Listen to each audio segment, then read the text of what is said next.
आमोस का ग्रंथ अध्याय 2। प्रभु ईश्वर यह कहता है, मोआब के असंख्य अपराधों के कारण उसके दंड का निर्णय अटल है। उन्होंने तो एदोम के राजा की हड्डियां जलाकर चूना बना दिया था, इसलिए मैं मोआब पर आग बरसा दूंगा जो करियोत के गढ़ों को भस्म कर डालेगी। कोलाहल मचेगा और युद्ध घोष तथा शोरगुल के बीच मोआब का काम तमाम हो जाएगा। मैं उनके राजा को मार डालूंगा और उसके साथ उसके सभी शासकों को भी मिटा दूंगा। यह प्रभु की वाणी है। यूदा, प्रभु ईश्वर यह कहता है, यूदा के असंख्य अपराधों के कारण उसके दंड का निर्णय अटल है। उन्होंने तो प्रभु ईश्वर की विधि को ठुकरा दिया और उसके विधानों की अवहेलना की है। उनके पूर्वज जिन मिथ्या देवताओं की पूजा करते थे, यूदा के लोग भी उनकी पूजा पर पथ भ्रष्ट हो गए हैं। इसलिए मैं यूदा पर आग बरसा दूंगा जो यरूशलेम के गढ़ों को भी भस्म कर डालेगी।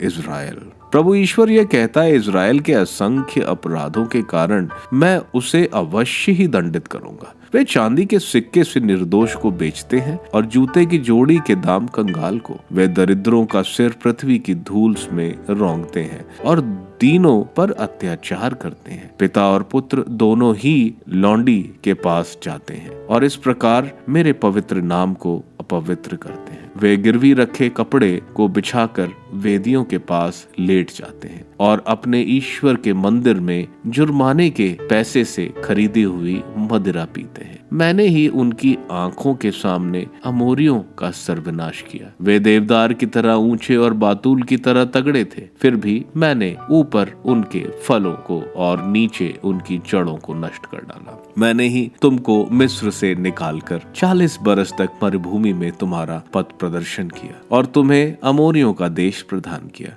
मैंने तुम्हारे कुछ पुत्रों को नबी बना दिया था और तुम्हारे कुछ तरुणों को नाजीर होने के लिए चुना था। इज़राइल के लोगों, क्या यह सच नहीं है? यह प्रभु की वाणी है। परंतु तुमने नाजीरों को अंगूरी पीने को बाध्य किया और नबियों को आज्ञा दी, नबुवत मत करना। देखो, फूलों से लदी हुई गाड़ी जिस तरह चीजों को रौंदती है, उसी तरह मैं तुम लोगों को कुचल दूंगा। तब दौड़कर भागने से कोई लाभ नहीं होगा, बलवान की शक्ति व्यर्थ होगी। वीर योद्धा अपने प्राणों की रक्षा नहीं कर सकेंगे, धनुर्धारी नहीं टिकेंगे, तेज दौड़ने वाला नहीं बच सकेगा और कोई भी घुड़सवार अपनी जान बचाने में समर्थ नहीं होगा। योद्धाओं में जो सबसे शूरवीर है वह उस दिन नंगा होकर भाग जाएगा। यह प्रभु की वाणी है।